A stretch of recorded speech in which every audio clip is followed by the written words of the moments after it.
Norway's another minister lands in trouble. Hi guys, welcome to our channel. If you are a new here, then please subscribe our channel and click the bell icon for our upcoming videos. Foreign Minister Anniken Huitfeldt of the Labour Party has become the latest member of the Norwegian government to land in serious trouble over potential conflicts of interest.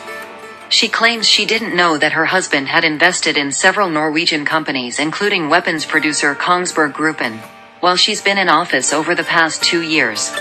Calls were already going out Wednesday afternoon for Huitfeldt to resign. She struggled to answer several of the questions raised during a sudden press conference on Norway's latest government crisis.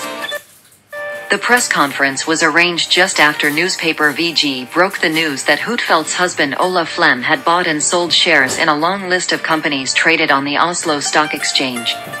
The problem is that the Norwegian government also has stakes in several of the same companies, and does business with them. Catching the most attention was Kongsberg Gruppen, which is involved in major defense contracts with the government, not least involving military aid to Ukraine. As foreign minister, Huitfeldt has been closely involved with all defense support for Ukraine. Other companies on her husband Ola Flem's transaction list include Seadrill Limited, Norwegian Air, Norske Skog, Aker Solutions and salmon producer Mowi. All of them are or can be directly affected by government policy. Huitfeldt quickly admitted that it's likely she has violated government rules meant to prevent conflicts of interest. She claimed she was sorry and apologized deeply for, among other things, failing to question her husband about his investments, made through his wholly owned investment firm Flem OS. She repeatedly acknowledged that it was her responsibility to flesh out any potential conflicts of interest that the couple could face. She couldn't explain, though, why she failed to question him, even after 3 of her government colleagues ran into similar conflicts of interest earlier this summer. 2 resigned. Annette Trettebergstuen of Labour and the Centre Party's Ola Borten Moe, but 1, Huitfeldt's Labour Party fellow and friend Education Minister Tonje Brenna, has hung on after Labour Prime Minister Jonas Gahr Store said he still had confidence in her. That led to charges from some opposition politicians Wednesday afternoon that Store, who has said he still has confidence in Huitfeldt, too, was treating his ministers differently. The biggest question swirls around Huitfeldt's husband's investment in Kongsberg Gruppen, not least because her former government colleague Moe's resignation was forced by his own holdings in Kongsberg. Huitfeldt said she thought most of her husband's investments were in funds, but it turned out many were in individual companies traded on the Oslo Stock Exchange. VG reported that his investments resulted in gains for Flemo as of nearly 1 million Norwegian kroner over the 2 years 2021 and 2022. Huitfeldt said all of his holdings in individual companies were sold off on August 22. She admitted she hadn't been aware of the extent of his investment activity. He also has a job in IT consulting firm Oda Consulting in which Flemo has a 50% stake. It was profits from Oda Consulting that Flem placed in his investment company Flemo and ultimately in shares. Huitfeldt claims her husband had never given her a detailed account of his various investments, in order to avoid conflicts of interest or accusations of any insider trading. He wanted to maintain a watertight distinction between their work, she said, claiming also that she never shared information with him that could have influenced his purchase or sale of stock.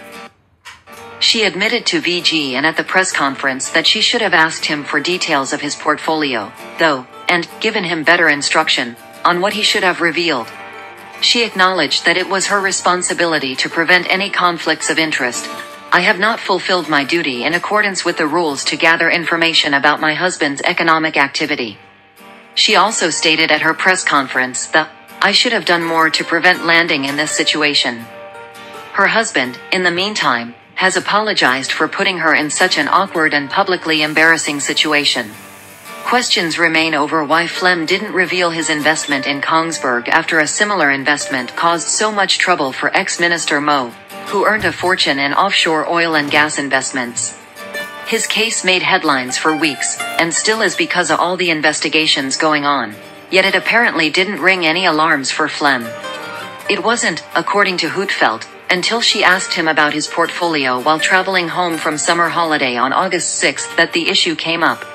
Flem allegedly told her not to worry, indicating there were no conflicts of interest, but after more probing she said she realized there probably were. She then asked government legal advisors for their opinions and contends her goal now is to clean up the entire situation. Storr isn't firing her. Huitfeldt, a veteran of the Labour Party, has not volunteered to resign herself, claiming that's up to Prime Minister Storr. He claimed on Wednesday that he still has confidence in her. She made a mistake, and has been unqualified within the government and her own ministry without being aware of it herself. She should have obtained an overview over her husband's purchase and sale of stock, so she'd be able to evaluate her competence. That's important because it has to do with public confidence. Storr gives her credit, though, for taking the initiative herself to chart the situation and clean up. He said Huitfeldt has also assured him that she has made a major effort to follow government guidelines. She has apologized for the mistake she made, Storr told Norwegian Broadcasting, NRK, Wednesday afternoon. Based on the information that has come forward, I have confidence in Anniken as a minister. At a press conference later in the day, Storr stressed the difference between Mo's case and Huitfeldt's, since Mo himself was behind his sales and purchases. He admitted that 4 cases involving conflicts of interest within his government threaten public confidence, so rules aimed at avoiding conflicts of interest are being toughened effective immediately. From now on, ministers holding shares must either sell them, freeze them, or put them in a trust for others to manage. Similar rules will apply to spouses. Many members of parliament weren't satisfied. The leader of the parliament's disciplinary committee, Peter Frølich of the Conservatives, called the new violations of rules to prevent conflicts of interest were serious, and come as the latest in a string of others. Frølich said the committee would now definitely expand the inquiries already underway in the Mo, Brenna and Trettebergstuen cases. Poor leadership. The Greens Party, MDG, which has held city government power with Labour in Oslo for the past 8 years, quickly announced it had lost confidence in Huitfeldt and that she should resign as foreign minister. The Reds Party also called for tougher action and a ban on shareholdings by ministers and their spouses. Hans Andreas Limi of the Progress Party claimed Storr has exhibited poor leadership, and accused him of applying different standards among his ministers. This is another confirmation of how the government doesn't understand its own rules, Limi told NRK. That's extremely serious.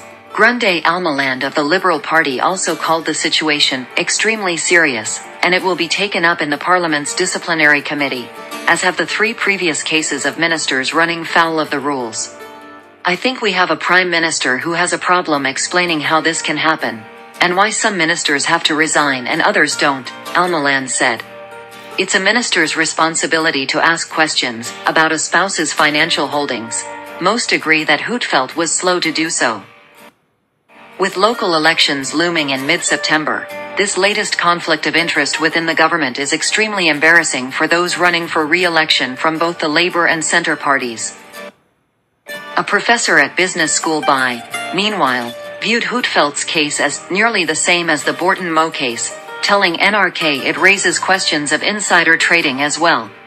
It remained unclear whether Norway's white-collar crime unit Økokrim would launch an inquiry, as it has in Mo's case.